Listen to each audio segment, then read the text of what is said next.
बल, भक्ति और ज्ञान के तीनों काम जवान की। अर्थात जीवन में आपको अगर बल प्राप्त करना है, जीवन में आपको भक्ति करनी है और जीवन में अगर आपको ज्ञान प्राप्त करना है, तो इसकी दोस्तों जो सर्वश्रेष्ठ जो अवस्था होती है वो माना गया है जवानी अवस्था को, तरुणाई अवस्था को माना गया है। क्योंकि इस अवस्था में व्यक्ति जो है अधिकतम कर सकता है, मैक्सिमम कर सकता है। जितना इस अवस्था में आप कर सकते हैं वो शायद आप और किसी अवस्था में नहीं कर सकते। तो इसी बात को ध्यान रखते हुए हम फिलहाल तो बात यहाँ पर करते हैं किसी ज्ञान की, और आज हम जिसकी चर्चा करेंगे वो है समभारिक और समस्थानिकों के बारे में। दोस्तों, आपने सुना होगा कि किसी खुदाई में कोई पादप का कोई पार्ट निकला, भाग निकला, या हड्डियां जो है निकली, या आपने अभी जो एक न्यूज आई थी जैसे कि एक स्थान पर जो है डायनासोर की हड्डियां मिली। तो उन हड्डियों के बारे में कैसे पता लगता है कि वो कितने साल पहले रही होगी, या उनका जीवन काल कितना है, या डायनासोर कितने पहले साल में रहे होंगे, या कोई पादप का अगर कोई पार्ट मिलता है हमें, उसकी लकड़ी अगर मिलती है, या कोई हड्डी हमें किसी जीव की मिलती है, तो उसके माध्यम से हमें ये पता लग जाता है कि वो कितनी पुरानी रही है या कितने वर्ष पहले की वो रही होगी। इन सब के बारे में जो जानकारी मिलती है वो हमें मिलती है समस्थानिकों के बारे में। समस्थानिक क्या है, समभारिक क्या है, कैसे इनका उपयोग किया जाता है, और इनके उपयोग कहाँ कहाँ पर किस किस क्षेत्र में किए जाते हैं, इन सब की चर्चा यहाँ पर करेंगे। इस टॉपिक के माध्यम से आप जो है एग्जाम में आने वाले, कॉम्पिटिटिव एग्जाम में आने वाले विभिन्न जो प्रश्न हैं जो यहाँ से पूछे जाते हैं उनका बड़ी आसानी से जवाब दे सकते हैं। तो सबसे पहले यहाँ पर हम दो पार्टों में बांट लेते हैं। एक तरफ हम लिख देंगे यहाँ पर समभारिक, क्या लिख देंगे, समभारिक, और दूसरी ओर हम यहाँ लिख देते हैं समस्थानिक। जी हाँ, यहां पर हो गया समस्थानिक और ये हो गया हमारा समभारिक। ठीक है, समस्थानिक और समभारिक। समभारिक को बोला जाता है, अंग्रेजी में इसे बोलते हैं आइसोबार। क्या बोलते हैं, आइसोबार। और समस्थानिक को बोलते हैं आइसोटॉप। क्या बोलते हैं, आइसोटॉप। तो आइसोबार और आइसोटॉप, इनके बारे में हम चर्चा करेंगे, आइसोबार और आइसोटॉप के बारे में। जैसे एक प्रश्न तो इनके उपयोग से पूछ लेते हैं और दूसरा इनकी परिभाषा से भी पूछा जा सकता है। पहला पॉइंट समभारिकों के लिए यानी कि आइसोबार के लिए, अगर हिंदी में आया तो हम इनके नाम से परिभाषित कर सकते हैं।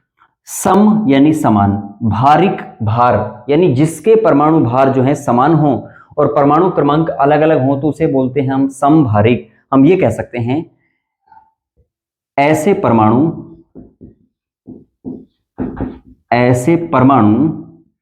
जिनके परमाणु क्रमांक, दो चीजें याद रखनी है बस इसमें, परमाणु क्रमांक, एक तो परमाणु क्रमांक और दूसरी याद रखनी है हमको परमाणु भार। क्या याद रखना है, परमाणु भार, परमाणु क्रमांक और परमाणु भार।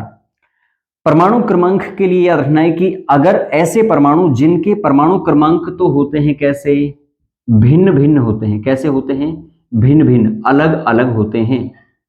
जिनके परमाणु क्रमांक तो अलग अलग होंगे, और ऐसे परमाणु जिनके परमाणु भार होते हैं समान, एक समान होंगे, तो ऐसे परमाणुओं को हम नाम देते हैं समभारिक या आइसोबार।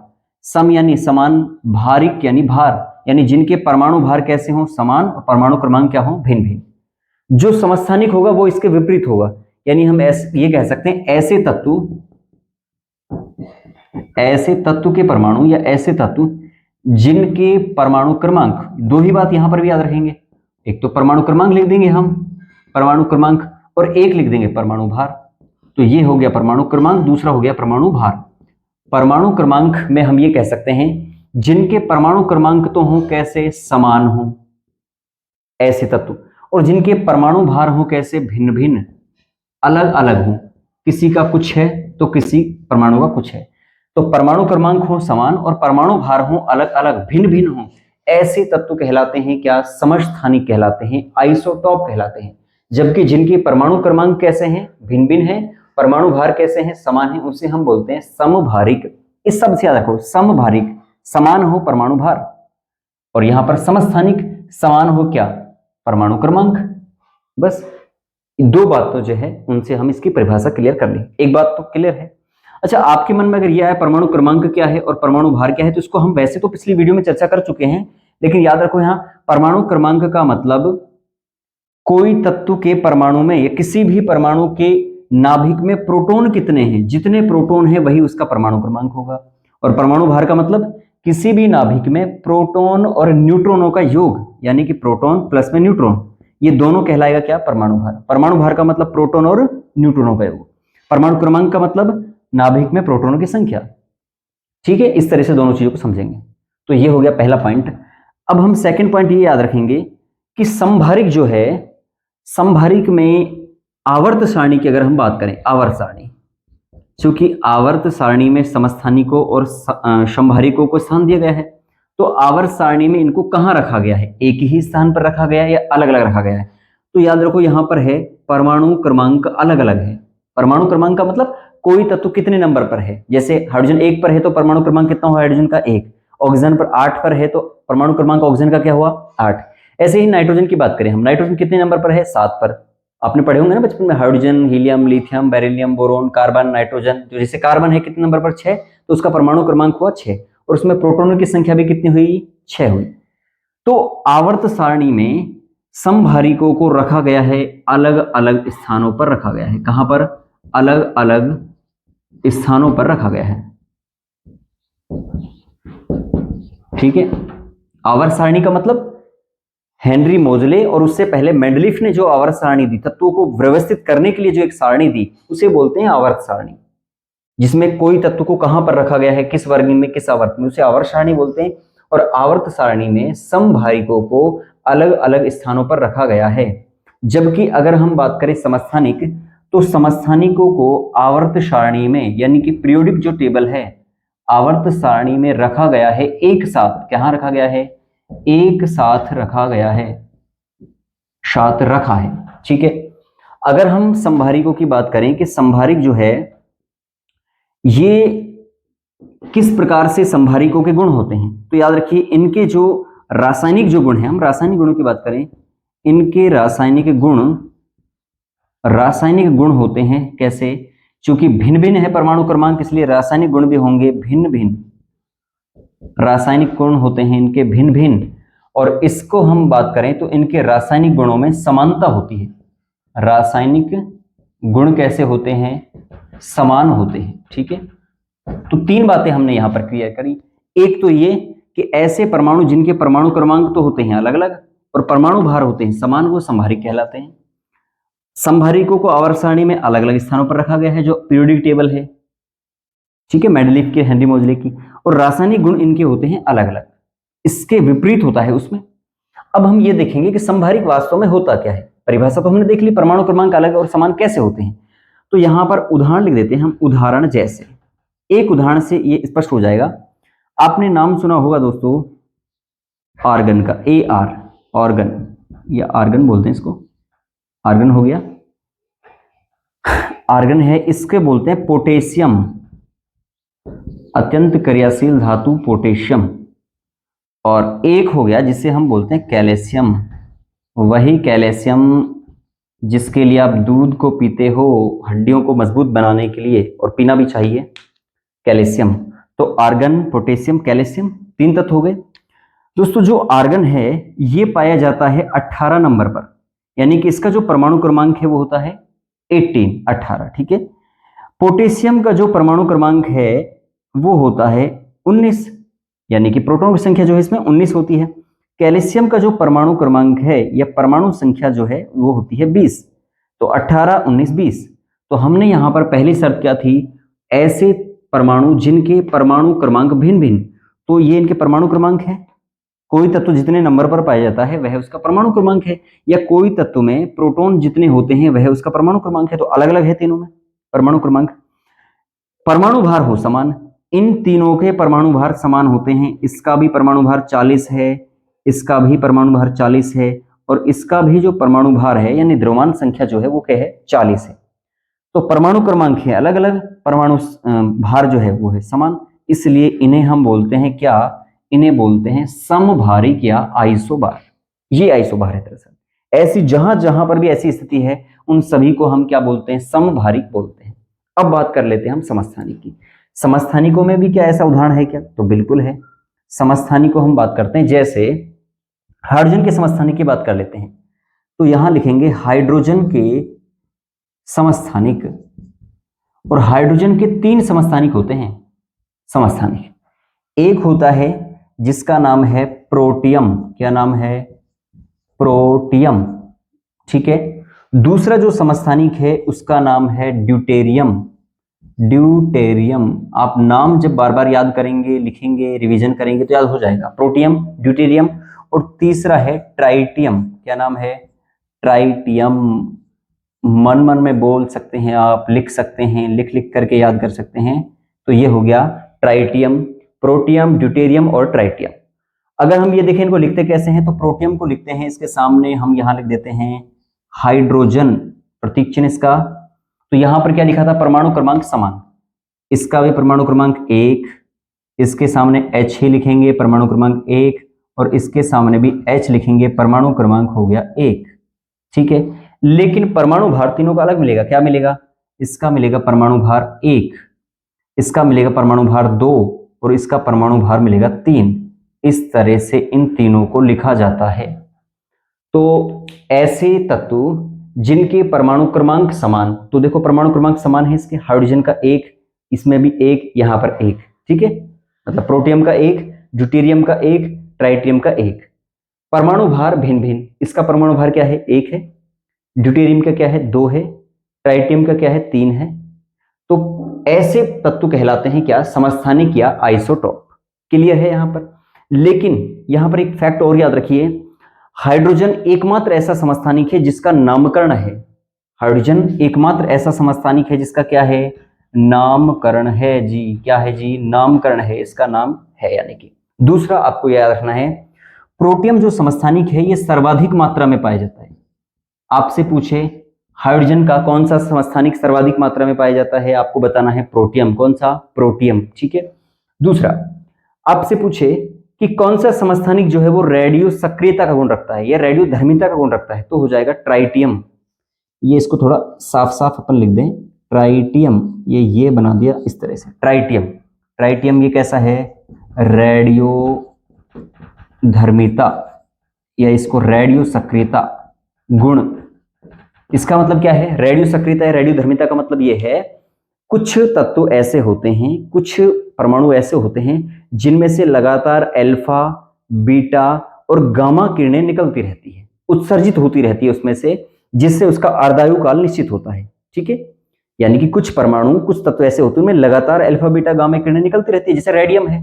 तो उन्हें हम बोलते हैं क्या? रेडियो धर्मिता का गुण रखने वाले तत्व या पदार्थ, या रेडियो सक्रिय पदार्थ। क्या बोलते हैं? रेडियो धर्मिता या रेडियो सक्रिय पदार्थ उन्हें बोला जाता है। तो हाइड्रोजन के जो समस्थानिक है इसमें से ट्राइटियम कैसा है? जिसका जो गुण है वो रेडियो सक्रियता वाला है, रेडियो धर्मिता वाला है। ये बात ठीक है यहां पर? तो ये हो गए हमारे हाइड्रोजन के समस्थानिक। और हाइड्रोजन के समस्थानिक एकमात्र ऐसा समस्थानिक है जिसका नामकरण है। बाकी आपको यहां पर ये पता लगी गया संभारिक और समस्थानिकों में क्या अंतर है, कहां पर इनको रखा गया है। ये है आपकी संभारिक और वो है आपके समस्थानिक। ठीक है। समस्थानिक को लेकर के एक दो पॉइंट और आप याद रखें। जैसे एक आप ये याद रख सकते हैं इसमें से फैक्ट ही, कि सर्वाधिक समस्थानिक किस तत्व के हैं? सर्वाधिक समस्थानिक, समस्थानिक जो है, सर्वाधिक समस्थानिक किसके हैं? तो सर्वाधिक समस्थानिक है एक तत्व के जिसका नाम है पोलोनियम। आपने सुना है क्या? पोलोनियम। कमेंट करके मुझे बताना किन किन्हों ने ये नाम जो है पहले सुना है, पोलोनियम। इसको प्रतीक चिन्ह है PO, पोलोनियम। इसके जो समस्थानिक है उनकी संख्या है 27। संख्या कितनी है? 27। यानी कि पोलोनियम तत्व के सबसे ज्यादा समस्थानिक है, उनकी संख्या कितनी है? 27 है। जैसे हाइड्रोजन के कितने हैं? 3 है ना, प्रोटियम, ड्यूटेरियम, ट्राइटियम। तो इनके हैं 27। एक प्रश्न और पूछते हैं इसमें से कि बताइए हाइड्रोजन का कौन सा समस्थानिक है जिसका परमाणु भार सबसे ज्यादा है? तो आप बताओ, इसका कितना है परमाणु भार? 1। इसका कितने हैं? 2। और ट्राइटियम का कितने हैं? 3। तो आप कहेंगे हाइड्रोजन का ट्राइटियम जो समस्थानिक है उसका परमाणु भार सबसे ज्यादा 3 है। आपसे पूछे कौन सा समस्थानिक है जिसका परमाणु भार सबसे कम है या सबसे हल्का कौन सा है? तो आप कहेंगे प्रोटियम, क्योंकि 1 ही है। कितने हैं? 1 ही। तो ये सारे समस्थानिक है। एक बार इसका स्क्रीनशॉट ले लें, फिर हम आगे चलते हैं इसमें।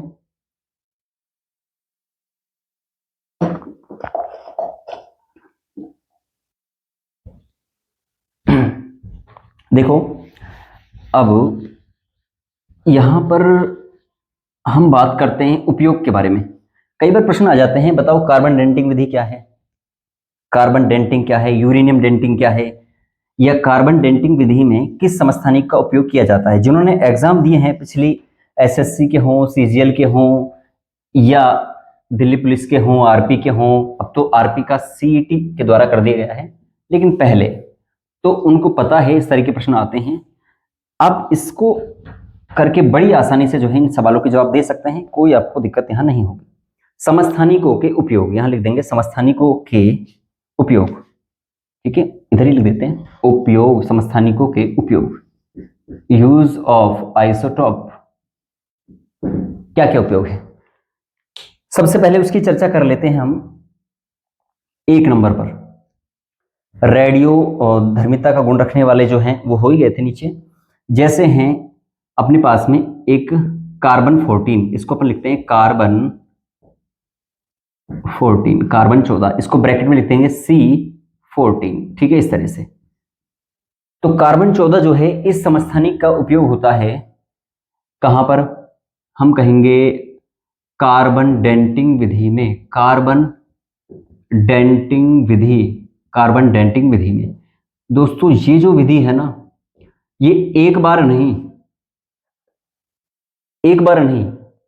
कम से कम 8, 10, 12 अलग अलग एग्जामों में पूछी गई है, कई तरह से घुमा फिरा के। जैसे कार्बन डेंटिंग विधि में किस समस्थानिक का उपयोग किया गया है, कार्बन 14 का, या कार्बन 14 के द्वारा क्या किया जाता है, तो जीवाश्मों की आयु का निर्धारण किया जाता है, ठीक है। इस प्रकार से कई बार यहां से प्रश्न पूछा गया है। कार्बन डेंटिंग विधि क्या है, ये एक ऐसी विधि है जिसके माध्यम से हम जीवाश्मों का आयु निर्धारण करते हैं। जीवाश्मों का आयु निर्धारण, इसका मतलब क्या है, इसका मतलब यह है, शब्द है यहां पर जीवाश्म, जीवाश्म का मतलब जीवों के अवशेष, जीवाश्म का मतलब जीवों के अवशेष। जैसे जीव का अवशेष जो हड्डी है, या जो नाखून है, या जो पंख है, वो क्या जीव का अवशेष है। उस पंख, उस हड्डी या उस नाखून के माध्यम से यह पता लगाया जा सकता है कि वह हड्डी जो है कितने हजार साल पुरानी रही होगी। आप हड़प्पा, मोहनजोदड़ो सभ्यता, कालीबंगा सभ्यता, इनके बारे में जब देखते हैं, इनमें जो हड्डियां मिली है, इनमें जो भी चीजें मिली है, उनकी, हम सजीव की बात कर रहा हूं मैं, जो जीवाश्म है, जीवों के अवशेष, उनको कैसे पता हमें लगता है कि वो कितने साल पुरानी, कितनी हजार साल पुरानी रही है। तो वो जानकारी साइंस देता है। साइंस में किसके माध्यम से, कार्बन डेंटिंग विधि के माध्यम से। याद रखना इंपॉर्टेंट है, कार्बन डेंटिंग विधि, जिसमें कार्बन 14 का यूज करके हम ये पता लगा सकते हैं कि फला जो जीवाश्म है वो इतने हजार साल पुराना रहा होगा। जैसे कोई पादप है, उसकी लकड़ी हमें मिली, पादप की बहुत दिनों बाद तक भी खराब नहीं होते, बहुत ऐसे प्लांट होते हैं, ऐसी उनकी लकड़ियां होती है। तो उस लकड़ी के माध्यम से ये पता लग जाएगा कि ये लकड़ी कितनी हजार साल पहले की, कितनी सैकड़ों साल पहले की रही होगी, केवल उस कार्बन डेंटिंग विधि के माध्यम से। ठीक है, ये बात क्लियर। आगे देखो, सेकंड यहां पर हम बात करें, एक इसी तरह से होती है जिसे हम बोलते हैं यूरेनियम। यूरेनियम 235, और इसको हम कैपिटल यू और डैश करके 235 इस तरह से लिख देते हैं। 235 क्या है, ये इसका परमाणु भार है। क्या है, परमाणु भार या द्रव्यमान संख्या। तो यूरेनियम जो है, इसका उपयोग भी होता है किसमें, इसका होता है यूरेनियम डेंटिंग विधि में। यूरेनियम डेंटिंग विधि। अब इस डेंटिंग को आप डेंटिंग पेंटिंग मत समझना, डेंटिंग विधि, डेंटिंग पेंटिंग नहीं होती वो, आपकी कार वगैरह अगर कहीं से कुछ चोट वोट लग जाए उसको तो ठीक कर देते, डेंट पेंट, है ना, वो नहीं है। नहीं, यूरेनियम डेंटिंग का मतलब ये है इसमें कि इसके माध्यम से आप जो निर्जीव हैं, निर्जीव जो पदार्थ हैं, निर्जीव पदार्थों की आयु निर्धारण, आयु का निर्धारण, जो निर्जीव पदार्थ है उनकी आयु का निर्धारण करने में किसका यूज किया जाता है, यूरेनियम डेंटिंग विधि का यूज किया जाता है। जैसे आपको कोई चट्टान मिली, या कोई कोयला है, या कोई बाकी जो भी चीज है, उनकी आयु का निर्धारण, कोई वस्तु मिली वो कितनी हजार साल पुरानी रही है, तो उसका यूज जो है जानकारी कैसे मिलती है, यूरेनियम डेंटिंग विधि के माध्यम से हमें मिलती है। ठीक है, ये पूरा जो है इस तरह से। आगे देखिए, यूरेनियम डेंटिंग के अलावा तीसरा और कौन सा हो सकता है उपयोग, या और कौन सा समस्थानिक हो सकता है। एक समस्थानिक आता है जिसे हम बोलते हैं कोबाल्ट 60। ये भी काफी बार सवाल आया हुआ है इसमें, कोबाल्ट 60। कोबाल्ट 60 को CO लिख देते हैं, CO 60। एक बात के लिए यहाँ सावधान रहना, कोबाल्ट को हम जो है इस प्रकार से ना लिखें, क्योंकि ये है कार्बन मोनोऑक्साइड, वायुमंडल की सबसे प्रदूषित गैस, और कोबाल्ट क्या है, ये गलत है, हमें कोबाल्ट इस रूप में लिखना है, ठीक है। ये कार्बन मोनोऑक्साइड है, ये है कोबाल्ट। तो कोबाल्ट 60 का उपयोग होता है कहाँ पर, ये होता है अबुर्द उपचार में, है ना, या मैं कहूं कैंसर के अबुर्द उपचार। क्या है ये अबुर्द उपचार? तो देखो, कैंसर वैसे बहुत प्रकार के होते हैं, जिनमें से एक जो है वो कौन सा है, जिसमें शरीर में कहीं पर कोशिकाओं के अनियंत्रित विभाजन के कारण गांठनुमा संरचना बन जाती है, उसमें पस पड़ने लगती है, उसमें जो पूरा उसमें पेन होने लगता है, पूरे शरीर में फैलने की संभावना रहती है। उसको समाप्त करने के लिए है डॉक्टरों के पास क्या एक तरीका है, जिसे बोलते हैं, आपने नाम सुना होगा, रेडियोथेरेपी। एक पूरी अलग से ब्रांच होती है रेडियोथेरेपी। उसमें क्या है, उस रेडियोथेरेपी में वो जो प्रॉपर जगह है, जो भी ऑर्गन है, वहां पर उस ट्यूमर को नष्ट करने के लिए उसको कोबाल्ट 60 से जलाया जाता है। तो ये वही कोबाल्ट 60 है। तो कैंसर अबुर्द उपचार में वो गांठों के जलाने में इसकी सहायता एक तरह से ली जाती है, ठीक है। आगे ऐसे देखिए और क्या है इसका उपयोग। इसके अलावा एक है आयोडीन 131। जी हाँ, आयोडीन, वही नमक वाली आयोडीन, आयोडीन 131, आयोडीन 131, इसको हम लिख सकते हैं I-131 के रूप में। तो इसका उपयोग किया जाता है कहाँ पर, इसका उपयोग होता है जो थायराइड जांच में या थायराइड के परीक्षण में या उपचार में, अगर ऑप्शन आए तो उपचार में लिख देंगे हम। थायराइड जो है ना, थायराइड ग्रंथि, उस ग्रंथि की जांच करने में आयोडीन 131। लेकिन आयोडीन 131 का उपयोग एक जगह और होता है, याद रखें हम। आयोडीन जो 131 है, इसका उपयोग होता है कहां पर, तेल पाइपों के रिसाव का पता लगाने में, तेल पाइपों के रिसाव का पता लगाने में भी किया जाता है। किसका यूज, आयोडीन 131 का उपयोग। जैसे यहां से एक राज्य से दूसरे राज्य में, एक शहर से दूसरे शहर में पाइपलाइनें होती हैं तेल की जो है, ताकि ज्यादा कॉस्ट ना पड़े, उसको बचाव करने के लिए। तो कहीं पर वो लीकेज हो जाए या कोई बीच में कोई व्यक्ति वहां से तेल निकालने का प्रयास करे, तो ये ऐसे तो अगर ऐसा होता तो फिर तो बहुत बड़ा नुकसान होता गवर्नमेंट के उन कंपनियों का। तो वो क्या करते हैं, आयोडीन 131 के माध्यम से पता लग जाता है कि कहीं पर इस पाइप में कोई रिसाव है नहीं, बड़ी आसानी से पता लगाया जा सकता है। तो इसे बोलते हैं आयोडीन 131। इसी प्रकार से आयोडीन की हम बात करें तो एक होता है आयोडीन 125। आयोडीन 125 जो है, इसका यूज होता है जो नेत्र कैंसर होते हैं, कैंसर चिकित्सा में इसका यूज किया जाता है, ठीक है। इस प्रकार की चिकित्सा में यूज होता है। इसी तरह से अगर हम और देखें यहाँ पर और प्रकार के समस्थानिक जो है इंपॉर्टेंट वगैरह, तो एक आता है यहाँ पर सोडियम। सोडियम जो कि एक धातु है, सोडियम 24। सोडियम को लिखते हैं किस रूप में, Na, किस में, Na24 के रूप में इसको लिखते हैं। और सोडियम का जो उपयोग है, या मैं कहूं सोडियम के जो 24 समस्थानिक है, इसका उपयोग होता है कहां पर, रक्त विकृति, ब्लड में कहीं पर विकृति आ जाए उसकी जांच करने में, विकृति जांच में इसका यूज होता है, जांच करने में इसका यूज होता है। इसमें लास्ट 6 नंबर पर यहाँ एक समस्थानिक लिख देता हूं। एक समस्थानिक है जिसका नाम है आर्सेनिक। क्या नाम है, आर्सेनिक। आर्सेनिक 74 यानी AS74। इसका जो उपयोग हो वो होता है ट्यूमर का पता लगाने में, ट्यूमर का पता लगाने में किया जाता है इसका उपयोग, कि शरीर में ट्यूमर कहां पर है, कहां पर कोई गांठ बनी हुई है, उसका पता लगाने में आर्सेनिक 74 का यूज किया जाता है, ठीक है। तो ये हो गया पूरा। और एक और अपन लिख रहे थे लास्ट में, वो रह गया था क्या, एक अपना रह गया था कौन सा, इसमें फास्फोरस